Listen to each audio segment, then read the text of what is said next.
All right. So if we would, Andrew, I'm going to hand it over to you, if you would. I just would like to, I'd like to thank Andrew and Leemon for being here.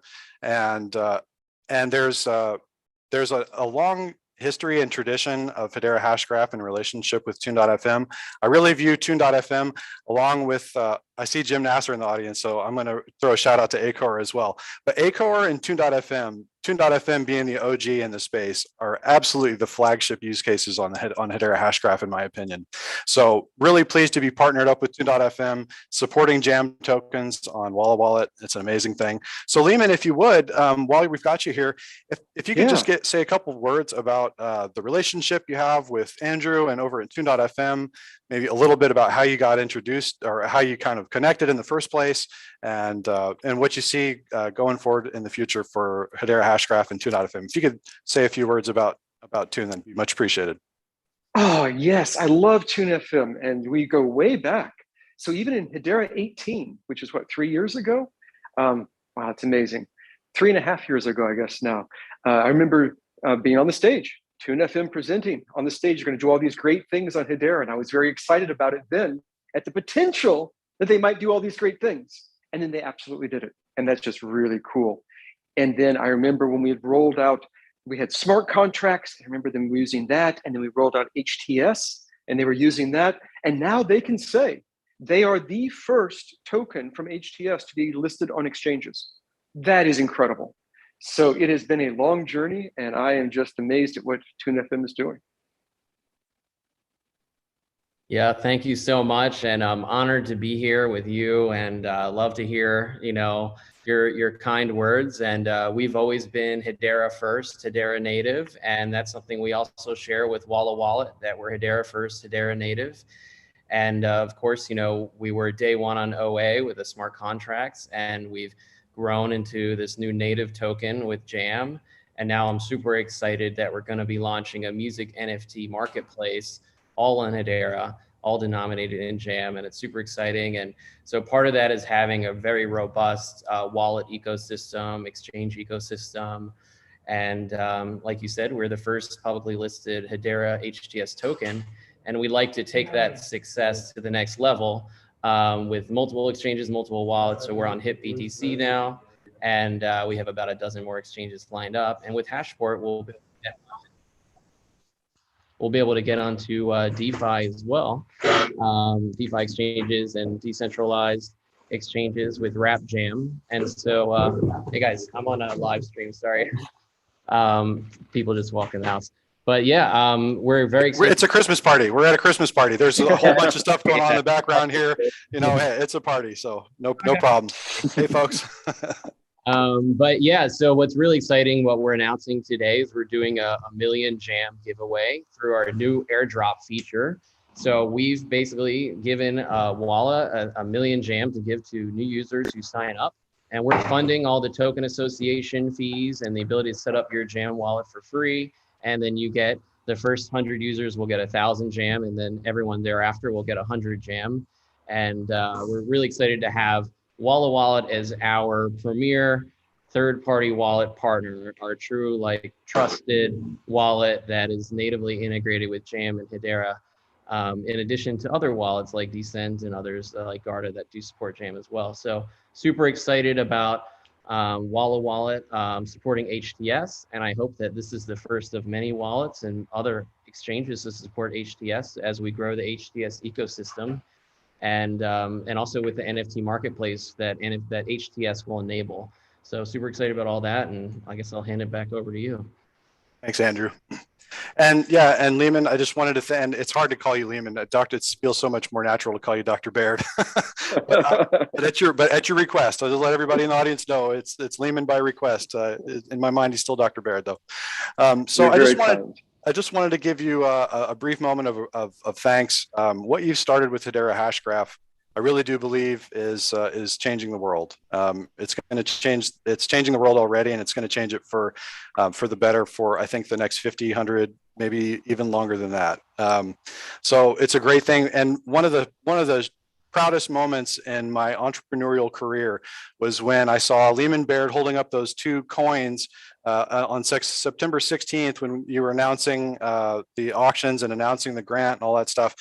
Wallawallet was right there next to you doing a demo in testnet, and that was one of the proudest moments in my entrepreneurial career by far, seeing our wallet next to, and I know, and I just want to give a quick shout out to Robert Keynes, my dedicated partner as well. Robert is the engine that keeps this car running. The work that he does is just second to none. He is such a talent in space. I'm so blessed to have such a developer on my side. I just can't thank Rob enough. So, and Dr. Baird, before you, I know you're going to have to go in a minute, but if you notice, there's a window here that says JR. I don't know if you can see it on there, and it's got some paintings.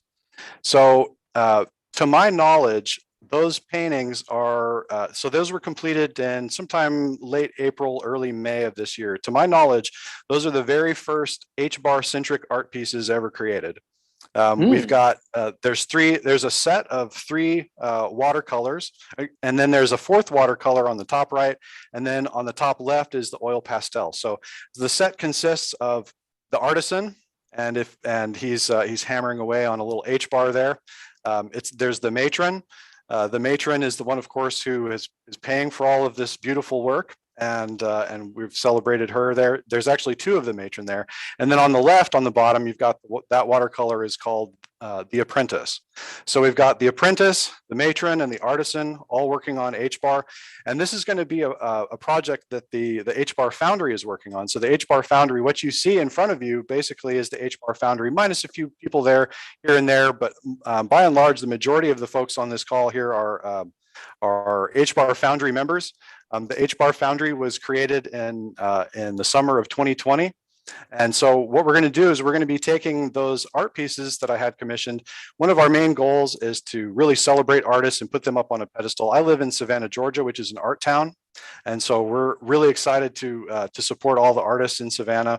And I commissioned these 5 art pieces, and we're going to turn them all, of course, we're going to turn them into NFTs as well. They're going to be a good friend of mine in this space, Del Santos. Del Iglesias is calling them phygital. So they have a physical existence, and they're going to have a digital existence as NFTs. And as the HBAR Foundry, our goal is to bring education into the HBAR space. And so we're going to kind of do this. We're going to be documenting the process. We've got the art pieces. We're going to be documenting how we made the NFTs, how we got, each of them is going to have one of these near field communication devices on them. So you can always know that that NFT is tied to that physical device.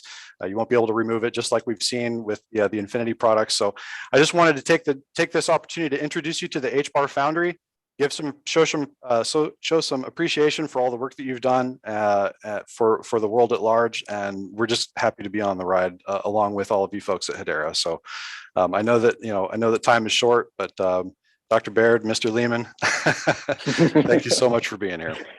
Oh, thank you so much for having me here. That artwork is beautiful, and I love the idea of the digital. I love that name also, and I love what Wallawallet is doing for the community. It's very exciting to see this, and now you're working with Tune FM, which is really exciting. All of this is great to see. This is an amazing community, and I am just floored by how much this community does, and the creativity and the clear thinking and the exciting things you all are doing. So thank you very much, and I wish you very much happy holidays. Absolutely. Thank you, Leemon. All right. Thanks a lot. Thank you. All right. Have a great night, and we will talk to you soon. All right. I'll talk to you soon. Okay. Bye. Bye. All right. Well, that was fun. All right. So, Andrew, if you don't mind, now that we're the 15 minutes there is our 15 minutes is up. Our 15 minutes of fame has extinguished. So if you would, if you have anything you could talk about Tune.fm coming in the future, if there's any, what's next for Tune.fm? So actually maybe a little bit of where we're at right now, and then what's coming for Tune.fm in the near future, and then maybe even in the far future. Yeah, so it was great to have Leemon on for our 15 minutes, but we can definitely dig in. So right now we're really building out the sort of connective tissue to the ecosystem. So that's wallets, and Wallawallet's a huge part of that, and exchanges and bridges for interoperability. And so what that will enable us to do is to have robust liquidity within the JAM token, so that it's a very reliable source for fiat on-ramps and off-ramps and cash outs. So essentially, we're also building an integration with Circle right now for a fiat on-ramp and off-ramp partner. And so you'll be able to buy JAM with a credit card or a wire transfer, and cash out JAM with a wire transfer, credit card or debit card. And it's all going to be compliant. And you'll be able to also send JAM anywhere you want. So one thing that's launching the next few weeks is our send and receive function for our wallets. So we have a unique sort of wallet system. It's sort of a non-custodial wallet that we custody for you, but really it's a private key custody protocol solution in which we allow a sort of Web 2 UX of using your email and password, but we actually encrypt your private key with your password. And so you have your private keys, you have custody of your private keys. So it is your crypto, it is your JAM, 100%. But because we're managing the wallet, and because all the private keys are encrypted, if a hacker hypothetically got into our server, they would not be able to access any of the wallets whatsoever. But also, if you forget your password, which is a very human thing to do, we have a very secure multi-sig unlock process. So what that does is it creates a new wallet, unlocks the old one, automatically transfers the balance to the new one, and basically discards with the original one. So we're sort of innovating on the UX of onboarding non-crypto natives. And once we, so the other part of that is KYC. So we're implementing a KYC system. So you'll be able to actually get your JAM out of TuneFM. And so once you KYC, there will be multiple levels of KYC. One is just verifying your email and having a unique phone number that's verified. And then there's the whole ID and passport KYC. But the 3 levels will basically allow you to have full JAM wallet functionality with fiat integration. So you'll be able to send and receive, custody your private keys, cash out to JAM, buy JAM with a credit card, get it on any exchange. And so right now we're also building, besides the wallet ecosystem, so we're on, it works on Garda, and we're not officially affiliated with Garda, so it doesn't have our logo, but you can still hold JAM on a Garda wallet because it supports HTS. But Decent Wallet, they were more affiliated, but our #1 flagship wallet partner will and always continue to be Wallawallet. So I just want to make that clear that once we launch, you know, today, I guess, this integration, like Wallawallet will always be the featured wallet partner, #1, and then you'll see all the other wallets that are supported. And then with exchanges, we're right now starting only global exchanges for regulatory purposes. So about a dozen or so global exchanges will be trading JAM very soon. HitBTC just launched a week ago, and they've been around since 2013. So one of the brand names, also Bitcoin.com, FMFW, Changely. I don't want to like say too many names because I don't. Wow. You know, we've got a lot of big things in the works. So that's great. So virtually every exchange that trades HBAR, we're going for, and also many more exchanges that don't have HBAR, we're the tip of the spear to integrate the whole Hedera ecosystem. And so these exchanges, what they like to do, if they're integrating a new blockchain or new ledger, essentially like Hedera, they also want to support the ecosystem, because once they put in the technical lift to actually integrate Hedera, they get HTS out of the box.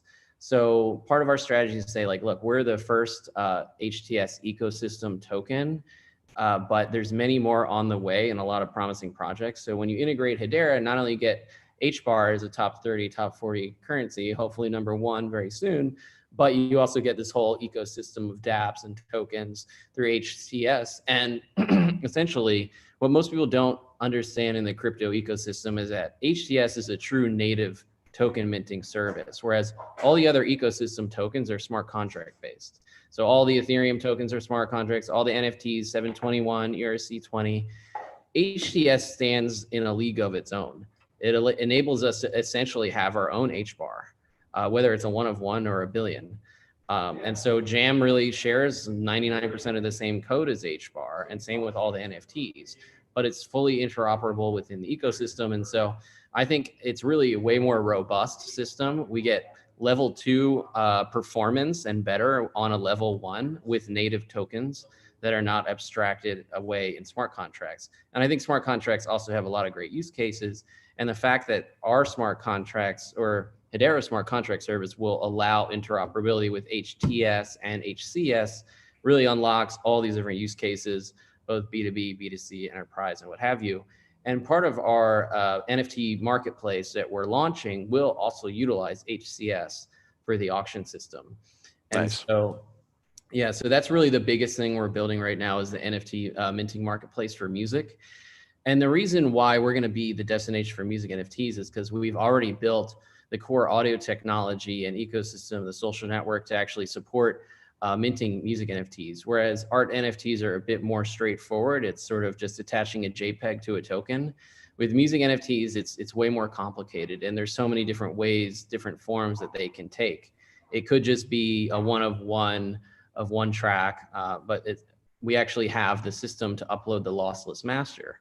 And we also will have the ability to add a visual component, an animated component, video component, and then also real world experiences. So whether that's access to an exclusive live stream or an exclusive show, or even a meetup with the artist or anything that the artist wants to bundle in, we're seeing that music artists want to bundle a lot of experiences with their NFTs. It's not just one thing.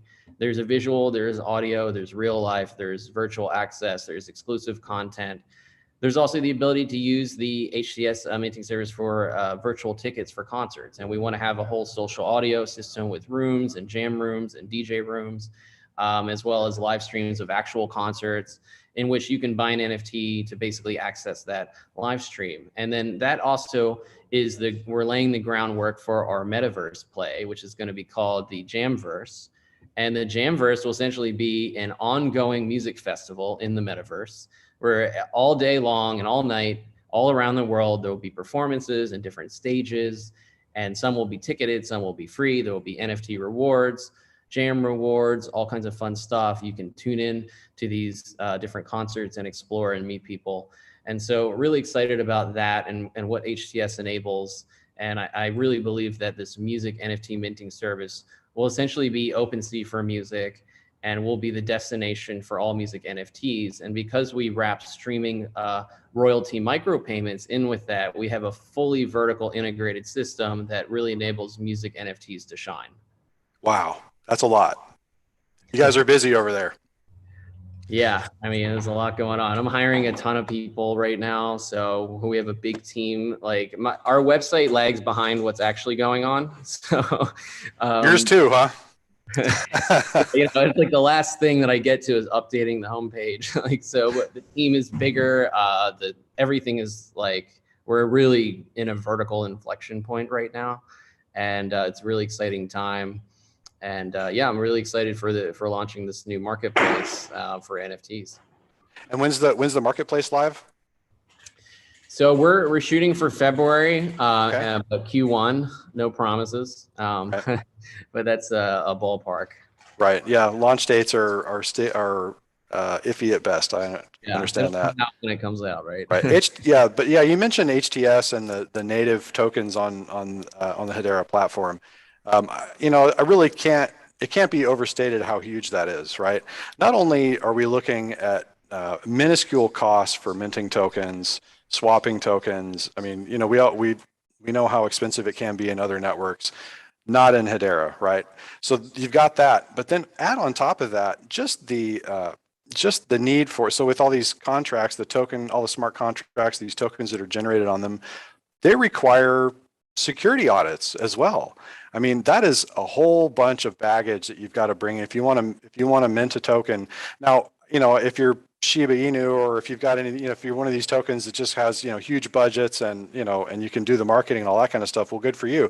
But if you're a small business, right? If you're a merchant or a smaller business or an artist, creator, influencer, you don't have a ton of money, you don't have a lot of backing, there's no way you're going to be able to handle security audits and the gas prices and all these things. So Hedera really levels the playing field, I think. And that's one of the most exciting things about HTS and native tokens on the Hedera platform. Big thumbs up there. So yeah. I'm going to, unless there's Andrew, feel free to pop in if you think of something, if you got, if there's other stuff that comes up. I'm going to take this opportunity to get into the HBAR Foundry group a little bit.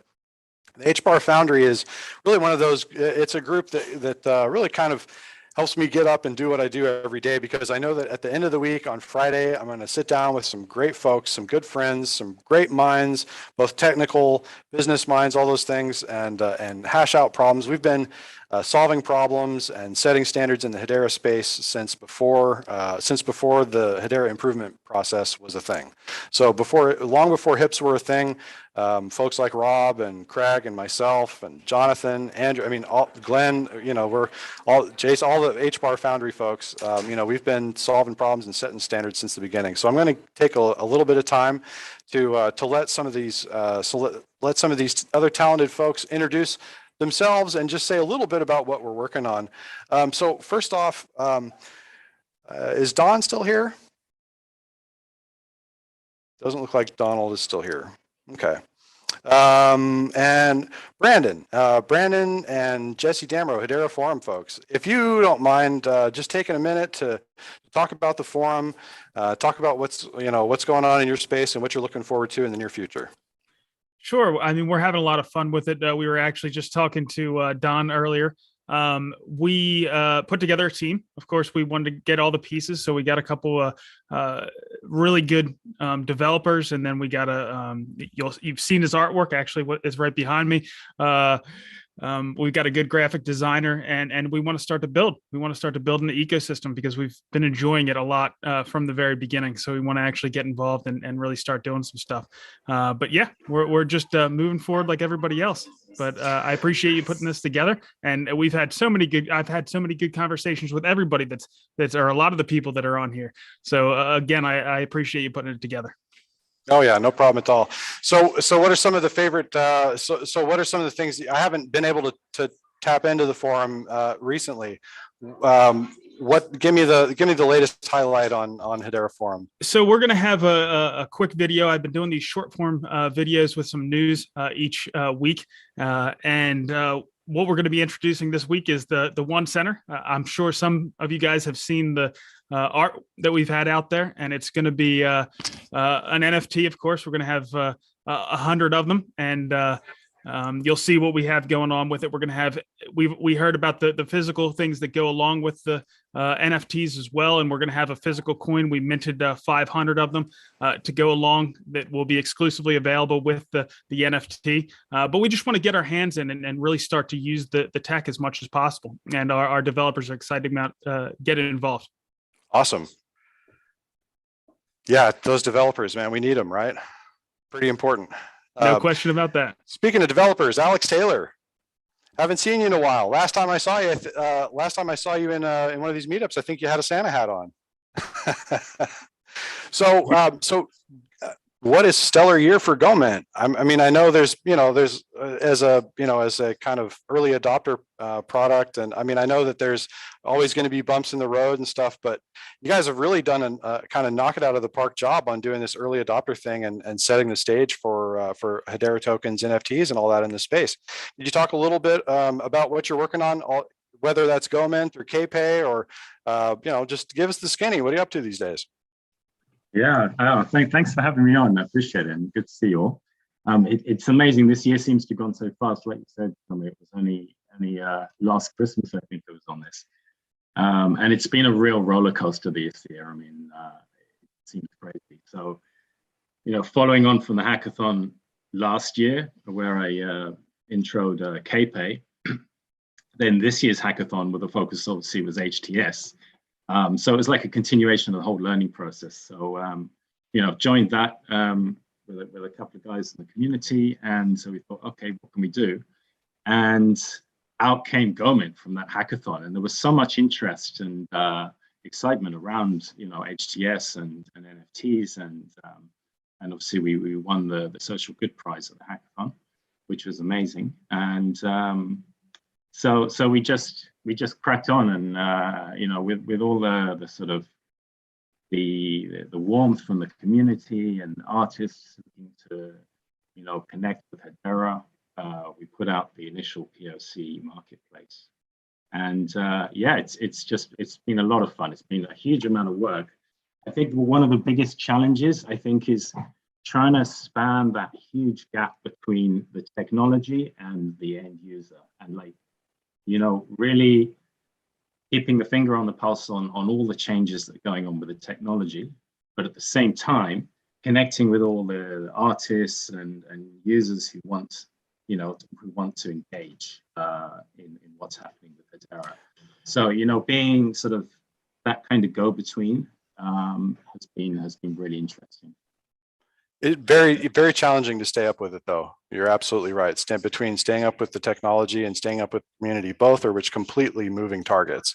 You know, when I left my previous job, when I left my previous life as you know, as a network infrastructure network technician, and jumped into this, I wanted to do something that was challenging, and man, did I pick one. So what's can you project maybe Q1 or Q1, Q2 for GoMint and KPay? What are we looking at coming up in the future, Alex? Yeah, I think well, firstly, we need to consolidate. We've got quite a few more people on board now, so we're building a great team. So you know, we're building on what we've done so far.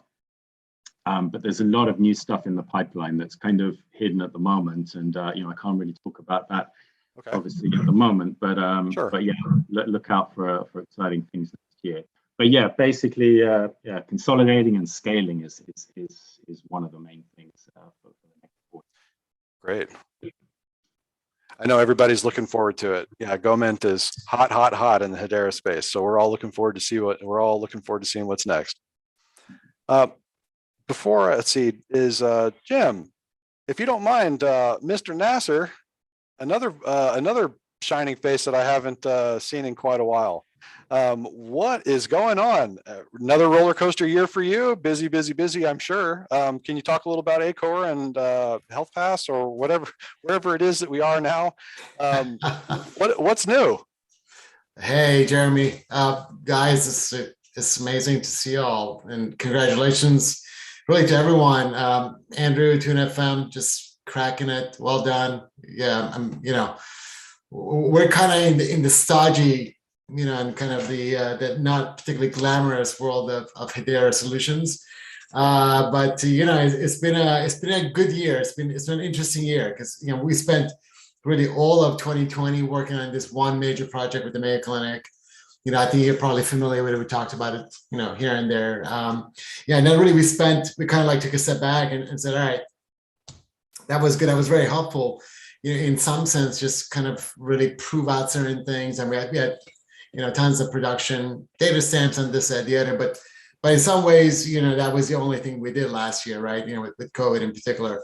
So we kind of spent the first 9 months, 8-9 months of the year really building our products. You may have heard of RiceHash. We kind of got that out, and we've been working with a couple of companies on this idea of, again, it's using NFTs, but not in the context of you know, what I would call a marketplace manifestation. It's much more like the utility, like a really kind of a unique kind of anchor that you could call from anywhere and have a point of reference with associated transactions. So anyway, all to say, that's coming, you know, it's the industry that we're in is a slow adopter and slow change, and, you know, very regulated, and people are very conservative, right? So in some ways, like for instance, you know, we actually kind of like remove the idea of dealing with wallets and dealing with keys, and we're really kind of, we abstract all that. We kind of do that on behalf of clients. We're kind of like custodian and transition, kind of like you were saying, Andrew. You know, we act as a custodian of the keys because honestly, it's kind of scary for a lot of our clients. So like, you know, they kind of get nervous when we talk about cryptocurrency, never mind our own minted tokens on top of a, you know, of a cryptocurrency. So all to say, we kind of try and dumb that out for them. But you know, again, knock on wood, it's coming along. It's been a really good year in the context of us actually building out the things that we wanted to build out, right? You know, and really kind of making an active investment, or really doubling down on investments to build the products that we had to build. You know, I think in the context of what 2022 looks like, I'm actually really optimistic, and actually, to be honest with you, I'm really looking forward to reconnecting with you all, because I think we've been kind of down in the hole for a little while, and just, you know what it's like. We have to build stuff and prove it, scale it. I mean, we've been doing some crazy like engineering work, and we're we're doing some transactions that are like, we're projecting like 100 million transactions per month. So it's serious engineering, but we want to resurface back into community because the community is, thank you. I mean, it's hard work, but we want to resurface with you all because all you guys are doing some amazing work. It's really, I'm making this reference, on the other call, on the Spaces call just moments ago with Dr. Baird. They're obviously with Hedera and the community, with Hedera and the governance council and such, they're driving down the top-down story and the narrative. But it's amazing to see how, like, particularly in 2021, the bottom-up has really kind of filled in, right? I think maybe this time last year it was just the 20, 30, 40 of us, kind of getting together and, scratching our heads. But now there's like hundreds and more. Right. So that's really, that's great to see. So well done. Thank you, JR, for what you do. And I think, I apologize for not being involved enough because I think, it's not for lack of not wanting to be involved, but for one reason or the other, time slips by. But yeah, thank you. Oh, you're a busy guy, Jim. No worries there. I know you're in the trenches. It's one of those things. But every once in a while, I'll think about old Jim and Acor chugging away over there, and I know you guys are, in the trenches, hashing it out, so to speak. Here we are, but we're surfacing, and I'm looking. I think 2022, and hopefully with this Omicron or whatever, we can get back to, I guess get back to where we were at just a few months ago, get back to in-person type things. But I'm looking forward to coming down to Savannah. You're not that far from where I live. So, right. One of these days, these Friday things that you do, you never know. I'll be popping in. Well, hey, we've got an Airbnb at my house. It's ready and waiting for you. It's got a private entrance and everything. So, although it does get a little cold in there, you can ask Rob. That's the coldest room in the house. No, but anyway, thank you so much for the kind words, man. I appreciate it. And, again, I'm honored to be part of this community, and lots of people I respect and I've seen one way or the other, throughout the last few years. So we're honored to have you in the community. A handful of us, Ken Walker, myself, Rob, and actually, Lou's not in the room, but Lou was here a minute ago too. When we started out, after Hedera 18, we started on a health records use case. HealthBAR was, and it was listening to one of your podcasts and then talking to you afterwards about the difficulties of working in the medical space.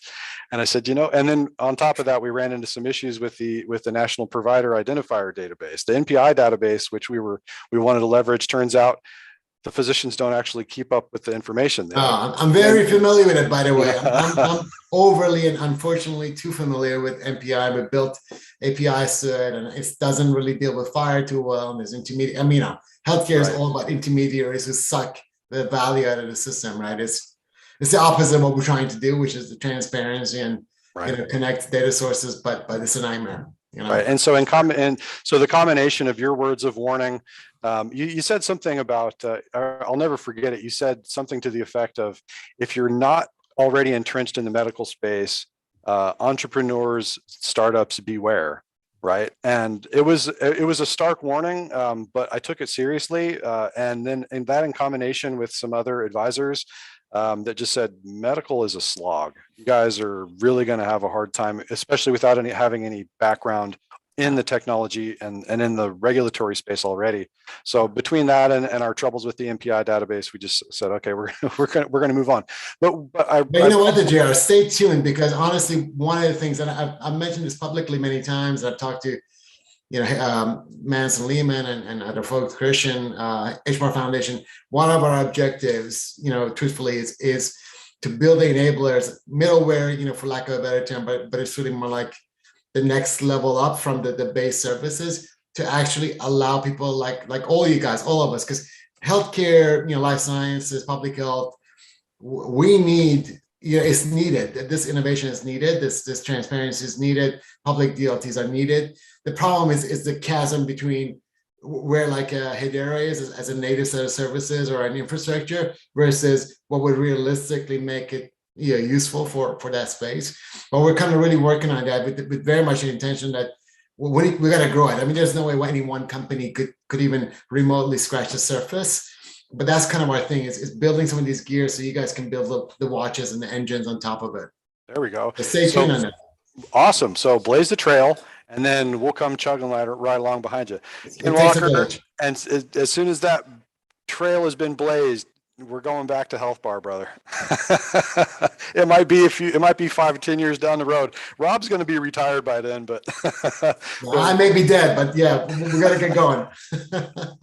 well, thanks again for being here, Jim. Thank you It's always a pleasure. so much. Good to catch up with you all. Yeah, definitely. Glenn, I'm going to jump over to you if that's okay. So Glenn is our streaming ebooks guy. Also one of the super cool use cases on the Hedera platform.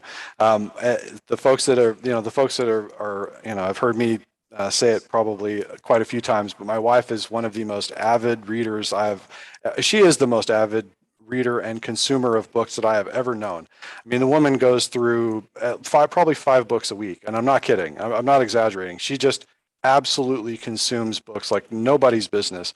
So Inara and Inara.world is another one of my favorite use cases. Can you talk a little bit about Inara? Say just a little bit about what it is and what you've got coming up for the next, coming up in the near future. Yeah. Okay. Well, thanks, Jeremy, and great to be with everyone here, and a special shout out to Andrew Antar, Andrew, and Tune FM for being an early on inspiration for me and my startup Inara. You guys it was like you opened up a whole world for us. So thank you for that.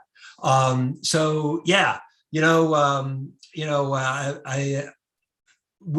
Inara, it's been quite a journey.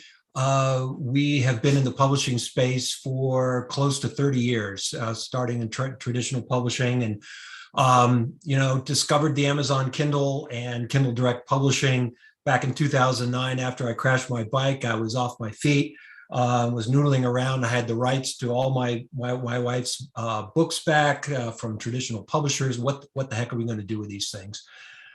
Started digital publishing, and pretty soon grew a community of independent authors. And those early days was like the Wild West. It was a gold rush, and we just did fantastically well. Pushed the Hunger Games off Amazon's #1 in 2012.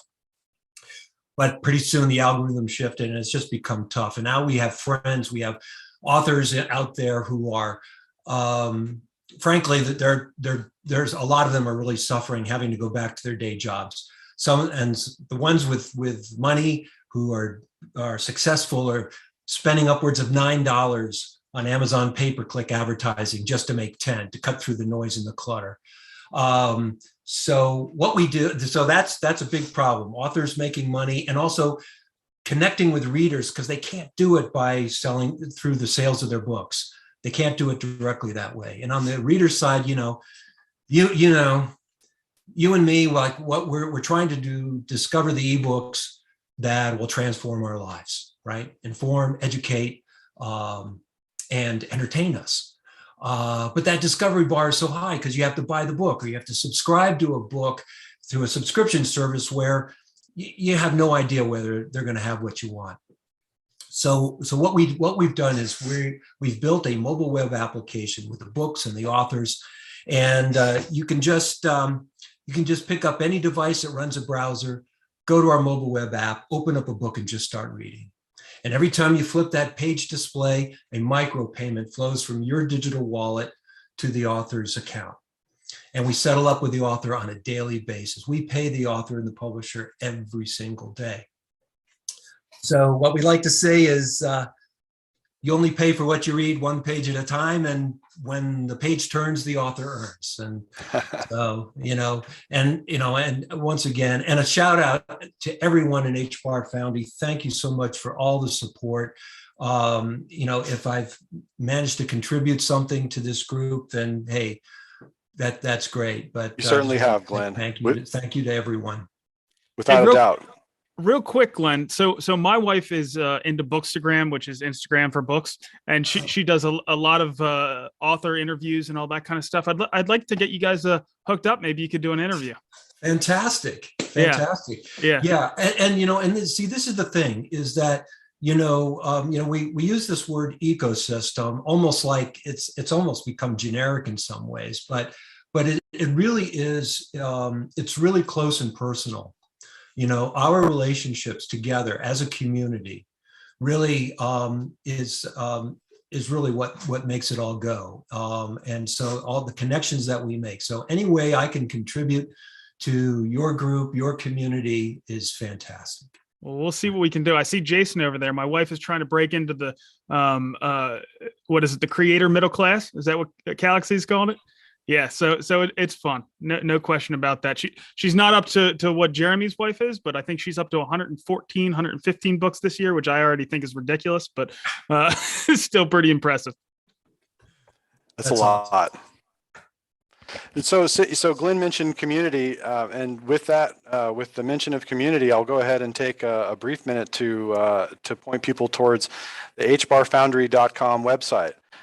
If folks out there are interested in finding out more about the HBAR Foundry and what we do, it's a really simple, basic website with an email sign up. But if folks out there want to find out a little bit more about what the HBAR Foundry does, all of these folks here, many of us are Hedera MVPs. We're all building on Hedera and interested in Hedera, HBAR, NFTs, basically anything in the Hedera and HBAR space is what the HBAR Foundry does. And we meet every week to set standards and solve problems in the HBAR space.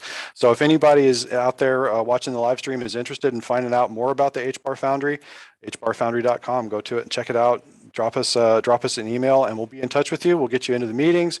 We'll help you out with whatever your projects are. Basically, if you need some help getting notice, or kind of if you're interested in getting into the HBAR Hedera space, but maybe you've been over on a different network, different platform, you're not really sure. Well, basically any platform, the success of a platform is in the community, and particularly in the developer community in these DLTs. And we have got an amazing group of talented folks at the HBAR Foundry. So if folks out there have questions and they're not really sure where to begin, just drop by the HBAR Foundry site and sign up, and we'll be in touch with you, and and we can help you out. Roland, if you don't mind saying a little bit about Collectors World. So there's a handful of us that work together multiple times a week. Glenn is one of them, Roland, myself, Jonathan, and Eyup, and we'll talk to Eyup here in a minute. But we're all kind of working on some core efforts together. If you go to that HBARfoundry.com website, you'll see that our logos are collectively up there, Brandon as well, in the Hedera forum. And we're all kind of working towards this ecosystem word, right? Roland, if you wouldn't mind jumping in, talking a little bit about Collectors World. It's been, you're one of the OGs in the space. Ecclesia, that was the original name of your collectors platform. I mean, you were one of the very first podcasts I heard with Paul Madsen, going way back into I guess it would have been early 2019 by the time that I heard it, but it might have been recorded in 2018. I'm not sure. But one of the super OGs in the HBAR space. What's new with you? What's going on with Collectors World? Thanks for having me, and thanks for giving me this. I don't want to take our time. There are so many interesting people on that call, so please. But indeed, yes, we try to go back to the roots. I'd say it all started for me with this idea around this, what we called the collectors marketplace back then, and we came up with this Ecclesia brand. It was maybe not the best thing we could choose. I figured that out later. I actually had it as the idea was that it was this marketplace where the old Greek came together to vote on the society, but it was just too much into religious places to really get it from the ground. So maybe a little confusing branding. But if you could. But I was always intrigued, really from the beginning, about the radical markets idea. Could you talk a little bit about, just real briefly, about the radical? Yeah. What is a radical market, and why is that important? This was the thing that started me back then. It was based on a book, which is Radical Markets. You should find it on the internet, and actually, in the meantime, I think even Vitalik Buterin, also the founder of Ethereum, of course, is even in the board there.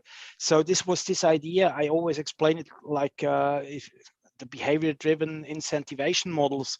If you take something from a market, you pay for the service, and if you bring something to a market, then you also receive something. And the whole radical thing is then to have boundaries around these economic mechanisms. And one is the monopoly problem. When you think about auctioning, that the people who are auction or the customer says the price, and in a collectible thing, the radical market ideas are always the possibility that the people that are selling are also capable of putting a price on a thing.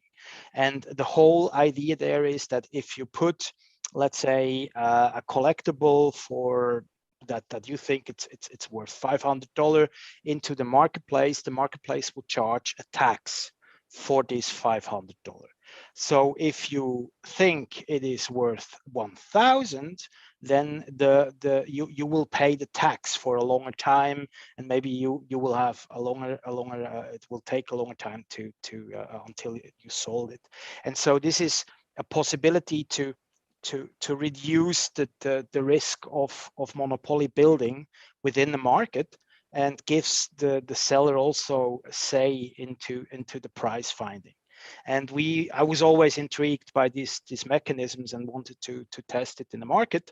And so this the collector's world is still the one that we try to get into, because there we are really working with collectors, so with a very small group, or with a, let's say, more an economy of scope, and communities that we try to experiment these things in. Which, so the radical markets, it's a little bit complicated idea to get across in a live stream. But so if there is the book Radical Markets, I mean, if people want to learn more about the kind of the foundations for the idea behind Collector's World, is that the name of the book, Radical Markets? Yeah, Radical Markets. So it was written by Glenn Whale, and the second one I don't know anymore by heart. But that's all right. Really, can I read that one page at a time on Glenn's website? Exactly.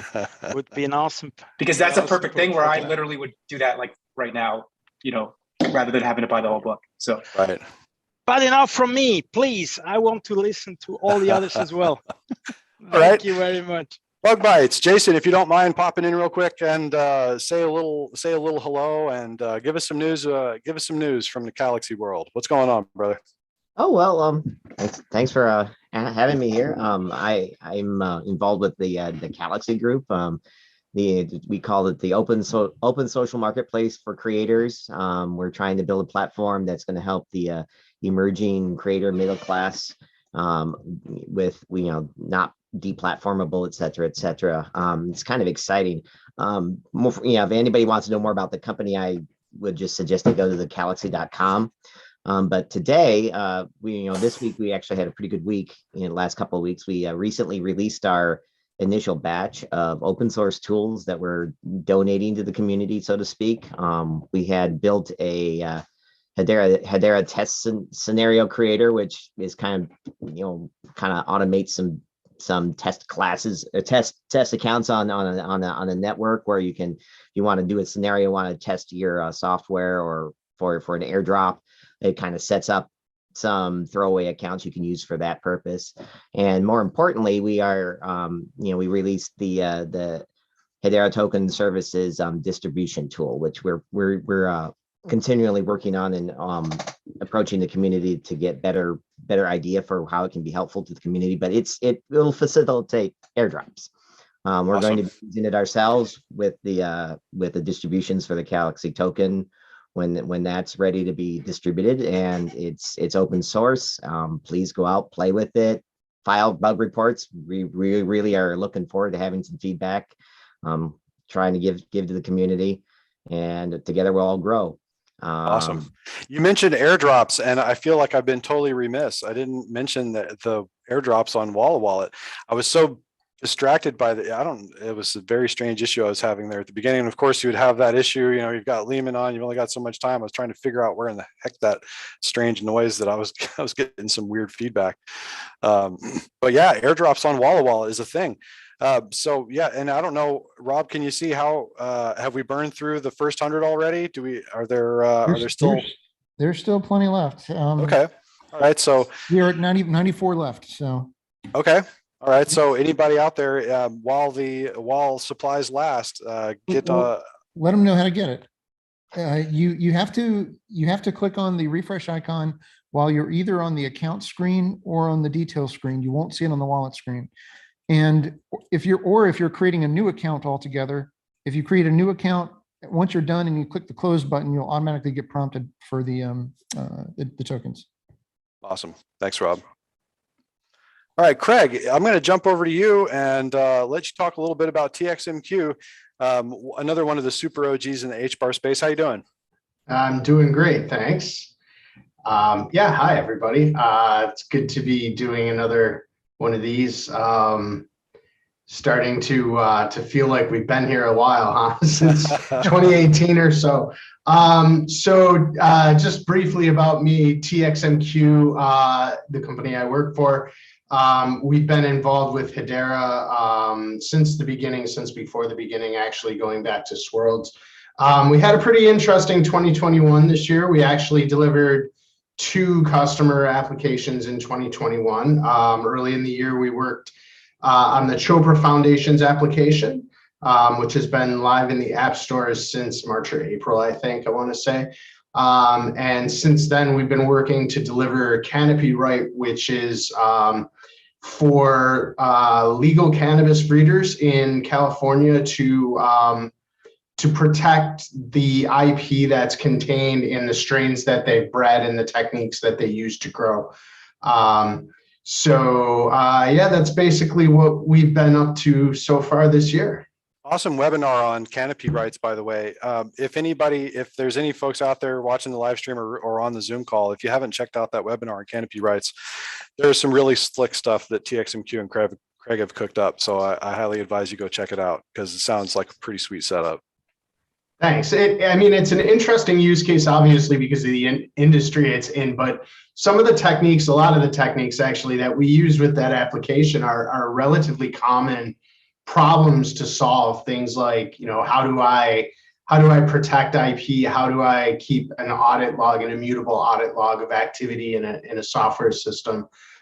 Things like that, which, as Andrew was speaking earlier about key custody, that's something we built a very similar system into Canopy Right.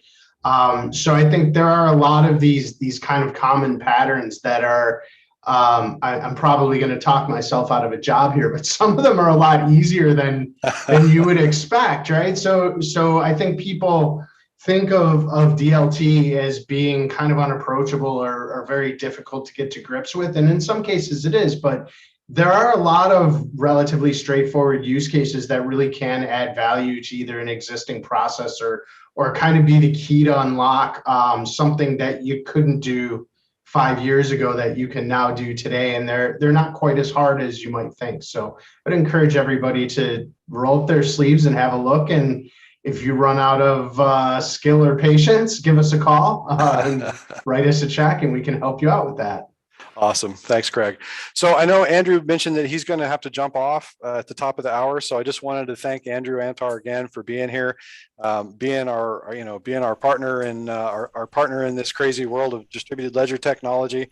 I really feel like we've got a friend indeed with Tune.fm. So, from the moment that you agreed to do this partnership and do the promotion with this jam on Wallawallet, that was a good day for Rob and I. So. Again, thanks for being here. Thanks for doing this. Thanks for doing this with us. And folks out there, there's plenty of jam to be had. Get your jam tokens on Wallawallet, airdropped right into your Wallawallet today or tomorrow or whenever we run out.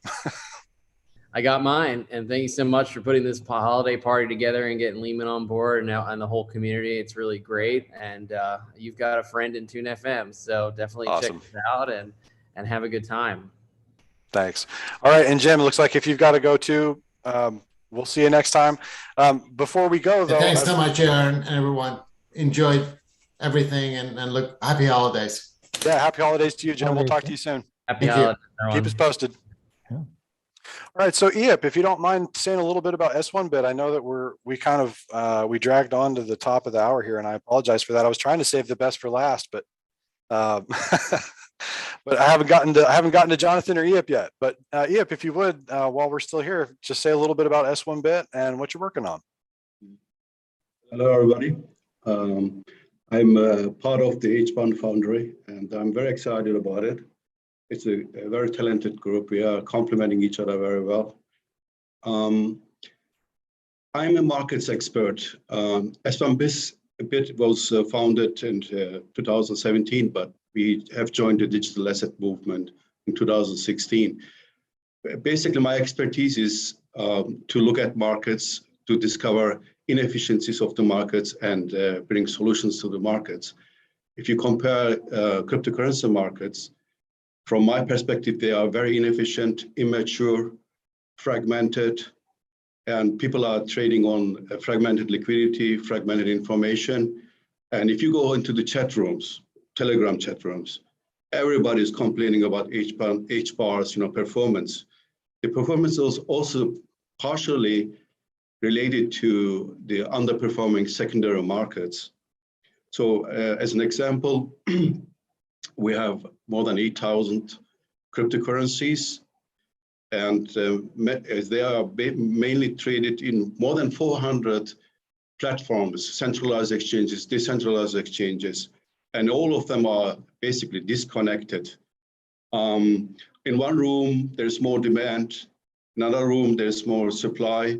Another room, somebody experiences FOMO, buys 5% higher.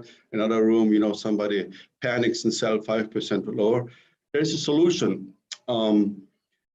Basically, what we are trying, what the core of our solution is to defragment the market, to reconstruct the market to global markets virtually.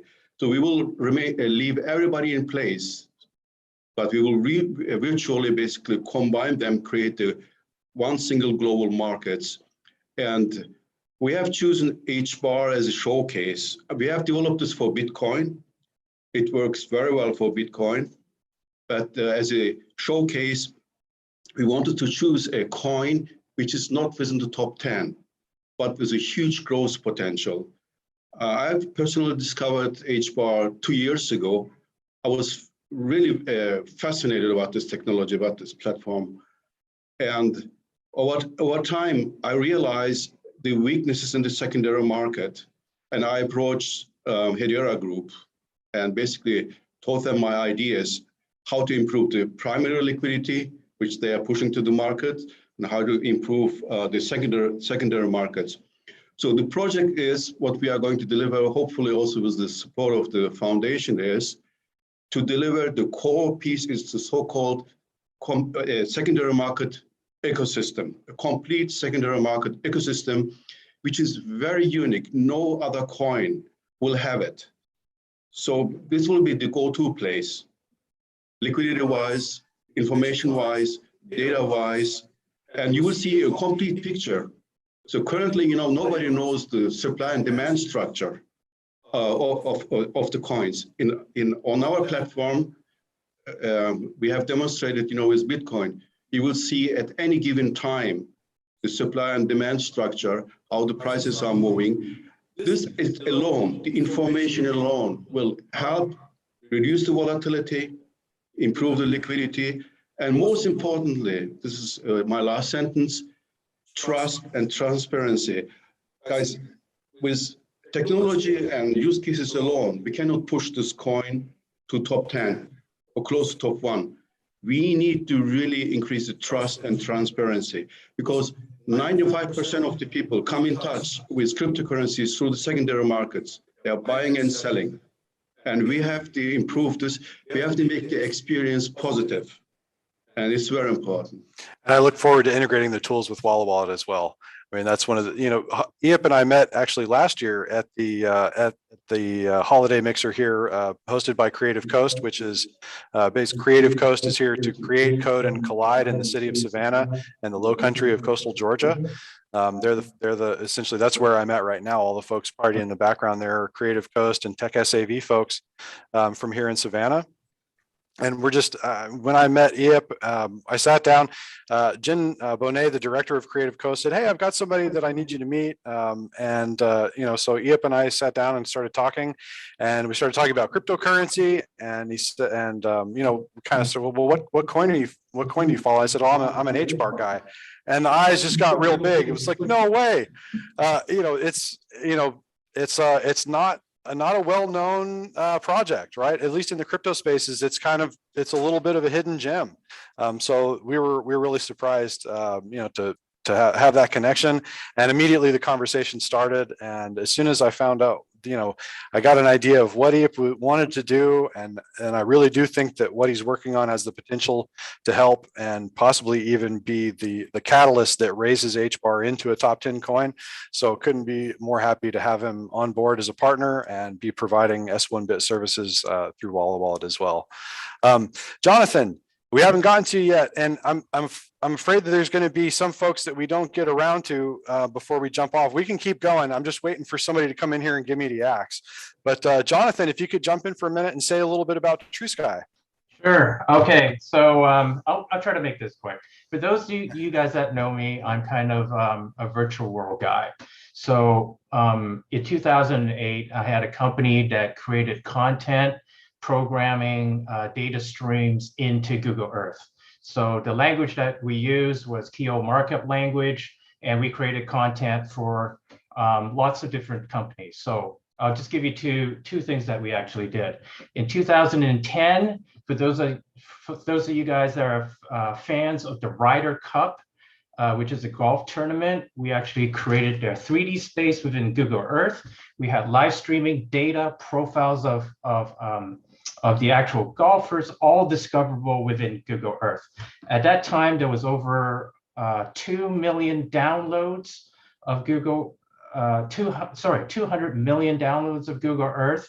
And out of that, there was 1 million unique users that actually visit the 3D spaces that my company actually created. So I'm kind of an OG in the geospatial space. I actually went in 2018. I met Jeremy at the hackathon and some of the others that's on the call right here. And I basically said, if Hedera can do what Mance and Leemon are saying they can do, I'm totally in. I'm totally in big time. I'm totally in 100%. And from that moment on, with all the tools that's being created, all the way up to now with the Hedera tokens, the Hedera token system, I came from a place where it was all centralized data. Google Earth was, they can censor. They were all centralized. It's all centralized databases. In this brand new world of decentralization with NFT technology and all the other tools that Hedera has actually put together, now we're talking metaverse. Now we're talking really cool stuff that, you know, your Decentraland, your crypto voxels and the other chains. Now we're seeing the burgeoning world where you have NFT marketplaces actually being put together.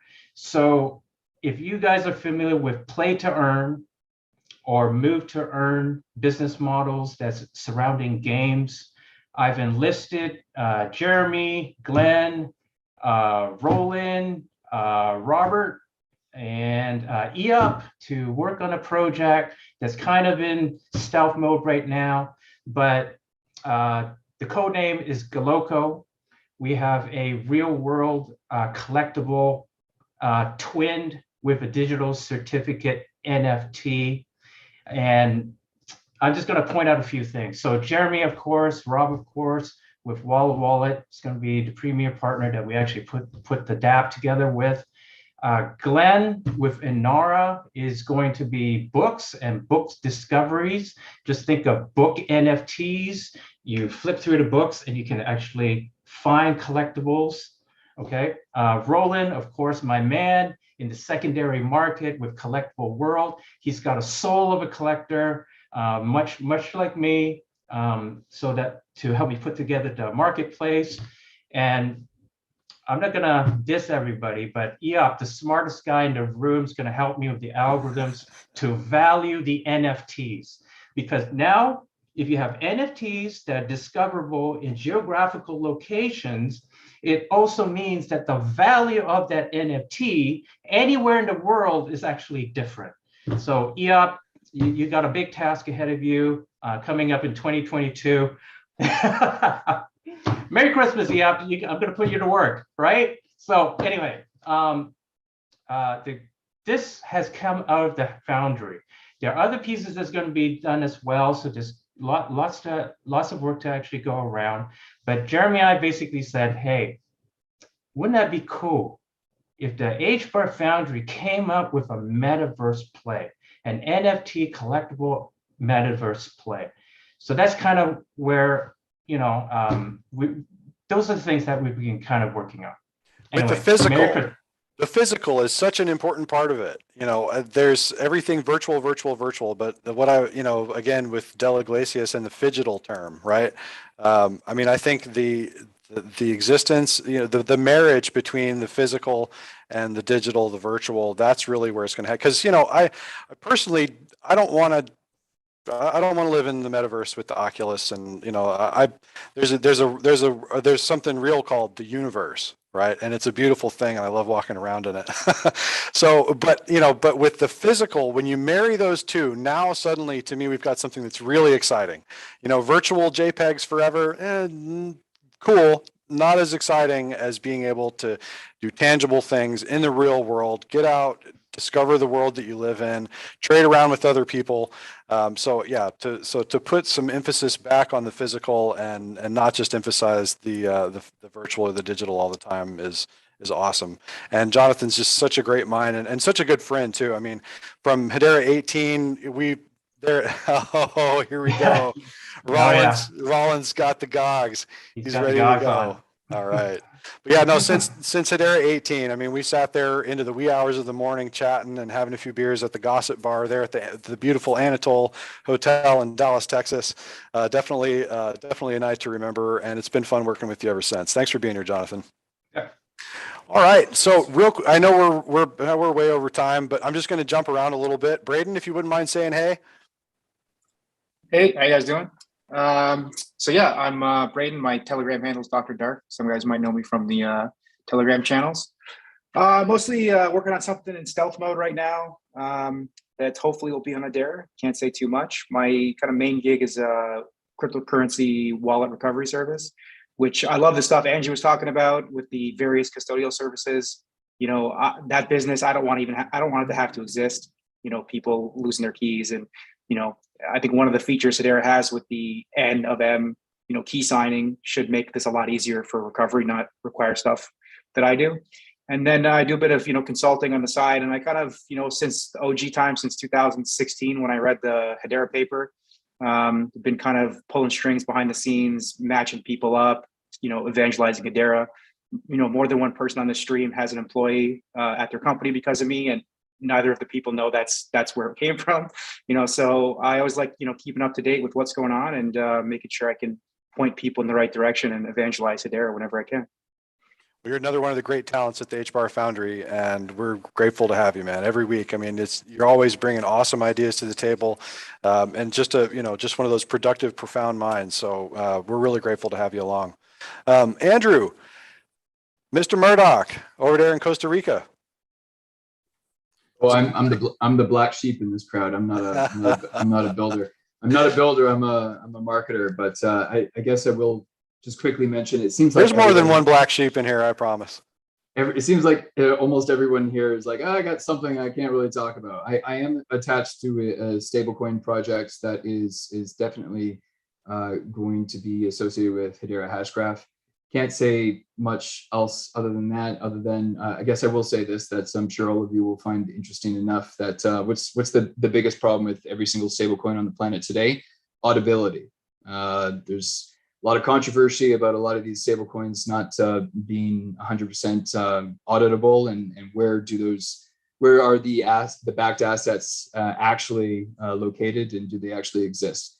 The project I'm attached to has solved for that. So very interested to see where that project goes. And I'm in the middle of launching a YouTube marketing agency to keep up with all the demand that I've been seeing this year. I haven't been able to keep up with all the demand, and my role to support Foundry and the overarching Hedera Hashgraph ecosystem will certainly be YouTube related in the future for sure, making sure YouTubers are being compensated, but then also making sure that Hedera Hashgraph projects are being marketed and being marketed to the masses in the right way, following best practices, because there's a lot of fantastic projects out there that are like the world's best kept secret. And if I can have a role to play in making sure that the projects get the attention that they deserve, then I'd be happy to participate. But that's me, and I'm passing on the mic to who's next? Andrew, are you accepting clients?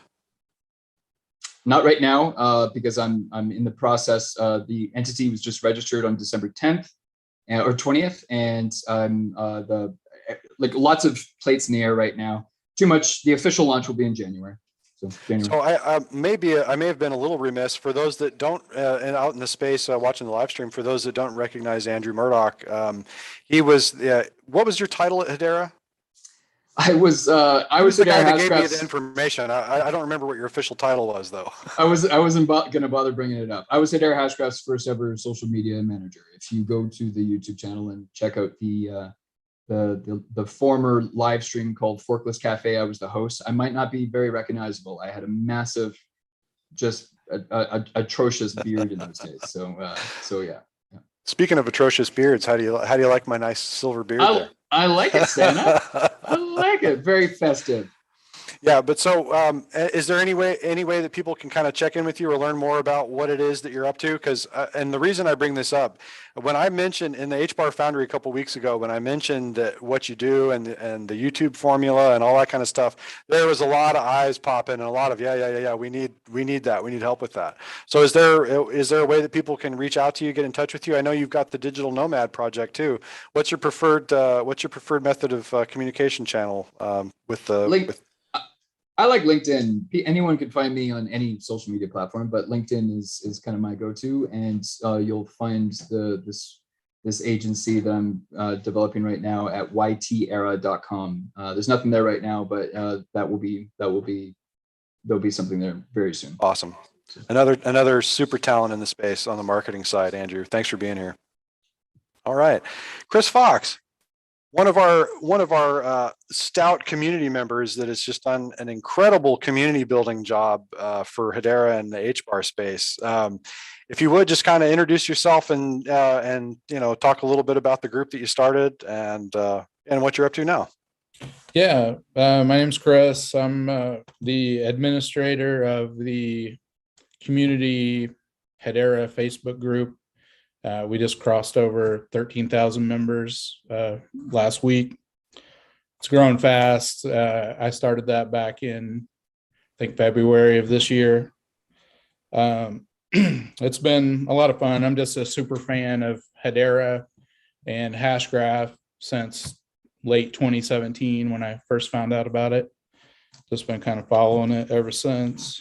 Super fan is a little bit is a little understated, a little understated. I mean, you're not just a super fan, 13,000 member Facebook group. I mean, yeah, that's some community building and very short order too. I mean, good job, man. I just, you're another one of those talents in the space that has done so much to grow this ecosystem. We're glad to have you here. Yeah, great job. I'm happy to be here, and it's been a lot of fun. Thank you, Jeremy, for hosting this holiday party. It's been a lot of fun and very informative. And I wanted to give a shout out or thank you to Andrew at Tune FM for the 1 million JAM token giveaway. That's super generous and really awesome. And has the 10K, the 10,000 JAM winner been picked yet? Yeah, I did. All right. Choose them, and we're ready to announce. Okay, so all right, so who's the winner of the 10,000 JAM tokens? Okay, so the Twitter handle is, I don't know how to pronounce it exactly, but we're going to call it Fibicar. All right. And they have a glitch punk, HGraph Punk's glitch punk as their, avatar on Twitter. So it's good to get that it went to a like a Hedera fan. So I'm happy about that. Awesome. Well, congratulations to the 10,000 jam winner. And we'll be in touch with you. We'll be in touch with you to get those 10,000 jam tokens to you. Speaking of jam tokens, don't forget to get your airdrop jam tokens. There's still thousands to be had out there. Thousands upon thousands. What's that? Plenty left. There's 92 batches left. Okay. All right. Great. All right. So unless there's and Ken, I can't move on without popping into my old friend Ken. How have you been, brother? I've been doing really well. Doing really good. Just thank you. I'm looking around at all these faces and seeing Dr. Leemon Baird here. I'm honored and very humbled to be around this group of individuals. My introduction to Hedera was I'm a school bus driver and I was a substitute school teacher, and I hear about this Hedera and it's like I'm instantly hooked with it. I get in contact and I start talking to Andrew Murdoch, and he said, "Oh, just come. There's going to be a place in this for everybody. Trust me, eventually." And I'm like, I'm a school bus driver. I love kids and old people. That's what I do. That's what I can do. And sure enough, I walk in and you're just met with so much love and community and just good thing. And then I just start meeting one person after another, and it just turned into a wonderful community for me. And here I am. That's about where I'm at. I'm more of the black sheep, like Andrew. I'm following his footsteps very well, and still trying to find a place, but we'll see. I got a few options that are opening up, and I'm just looking, but I'm grateful and humbled to be a part of this community. And thank you so much for just allowing me to be this small part, and I really appreciate it. Oh yeah, we've always appreciated you too, Ken. I mean, back in Hedera 18, it was you and we were those guys that we were like, what are we even going to do here? I had never even heard of a hackathon before. I mean, seriously, I had never heard of a hackathon prior to the Hedera 18 hackathon. And then, you and I sitting there talking, I was just like, wow, what are we doing here? But we had fun. Yeah. Total mind-blowing experience. And things haven't been the same ever since. No. So thanks for being here, Ken. It was great. It was great that we were able to establish some contact again, and I'm glad you showed up. Thank you so much. So before I go ahead and wrap, was there? No. I just wanted to say good stuff, Ken. And I also wanted to say that Andrew has given us so much of his time. We appreciate Andrew Murdoch so much for the pointers he's given us. One other thing that I wanted to throw out there, might as well give a shameless plug. We were talking about the physical things that are out there. Great to have NFTs. Also good to have something in your pocket when you go to the bar or whatever. This is going to be a sneak peek. I guess you can't really see it, can you? No, we can see it. There's a little bit of glare, but it's the one center there. Nice. All right, it's going to be coming out here soon, but either way, it's something you can throw in your pocket. Right. I know Eyup said that, we haven't been performing great, but still, I remember when we were down at 1 cent. So better than those days, right? Right. You have to confirm you bought at 1 cent to buy the coin. Is that how it works? No, we are just saying anybody who has bought the dip on a nasty correction, we want to give some props to the fortitude of those guys who have held their conviction in the dark days. Right. And there's a lot of, there is a lot of chatter about, the year of scale, and we're down to the end of the year. Did the year of scale happen? What does that mean? Well, I just, given what you were saying, Brandon, I would, this is a thought that I've had continually, but when we look at just from a price point, when we look at where we were in January and we look at where we are now, that's a pretty good scale. I mean, you look at any typical investment, when you can go from, what were we in January? 5 cents? 3 cents on January 1st, we were 3 cents. But that said, I think the year of scale was all about, transaction volume. And I think, there's delays and all that kind of stuff. And I think we're going to see it. We've heard about the step change. That's coming. We've seen so much built. Of course, there's going to be proof of concepts that have to come first before you see the scale. and that's fine. So things were a little bit early. We said the year of scale was going to be 2021. Hey, it's going to be 2022. It's gonna happen. I have no doubt about it.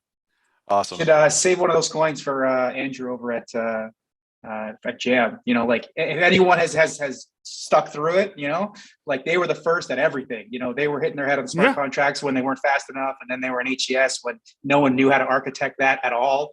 And then through HTS, like they've been with it like the whole way. I've been following them, you know, from a zoomed out level this whole time, and I'm glad that they're sticking with it and they're keeping going. So if anyone deserves one, I think probably should be one of them. For sure. All right, and Rob, is there anything before I'm starting to get the hook from the folks here at the space. Rob, is there anything you want to add before I go ahead and sign off here? Not really. I'm really thankful for the community. I'm thankful for everything, for Leemon joining us. You know, and I know that Hashgraph is it's a DAG rather than a blockchain, but I keep saying this, but I still want to see the Hedera DLT be the trust layer of the world, but also a tool that can blockchain the devil for 1,000 years in the pit. That's really what I want to see happen. I don't want to see it be a tool for evil. You know, I don't want the World Economic Forum using it to further oppress us. And that's really what I want Ledgerama to be a part of, to get us to a better world, building on top of such a great technology. My hardworking, dedicated partner, Rob, you are an amazing talent, brother. Thank you so much for being here, man. It just, yeah. You too, Jeremy. Yeah, my thanks and gratitude to Rob is just infinite. I mean, he's one of my best friends in the whole world, and just such a hard worker.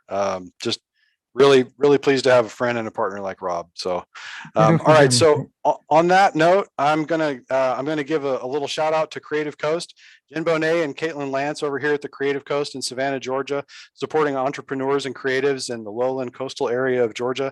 They've been doing it for a long time, and they continue. They have been such a huge supporter of Ledgerama and Wallawallet.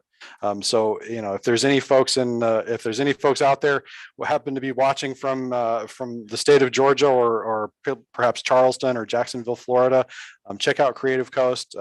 There's a lot of awesome things going on with Creative Coast, and they've been hosting these meetups really right after Hedera 18. Jen Bonet, director of Creative Coast, came up. I gave a pitch at one of their entrepreneur groups here in town, and she came up to me and was like, Hedera sounds really cool. What you're working on sounds really cool. Come and talk. And since then, they've been very supportive. It's just been a great relationship. So I just wanted to throw a shout out to Creative Coast and all you folks here for joining us. Can't thank you enough. I know it's been, it's 2020 and 2021 were a little bit rough years, but hopefully 2022 is going to be fantastic. And thanks again for showing up. HBARfoundry.com. Wallawallet.com. You can go to /events. There's some information there on on how to get your JAM tokens airdropped. So HTS on Wallawallet, I mean, airdrop straight to airdrop tokens. And we got JAM tokens, but there's going to be, we got GamerX tokens coming from Gammon.io. We got USDC. We got Galaxy tokens. I mean, you name it. Leemon said it, tokenize everything, right? And it's going to happen. It's going to happen on the trust layer of the internet, Hedera Hashgraph. Go HBAR. All right, with that, I'm going to sign off. And thanks again for joining us, folks. All you folks out there in YouTube land, thanks for being here. Happy holidays, and we will see you next time.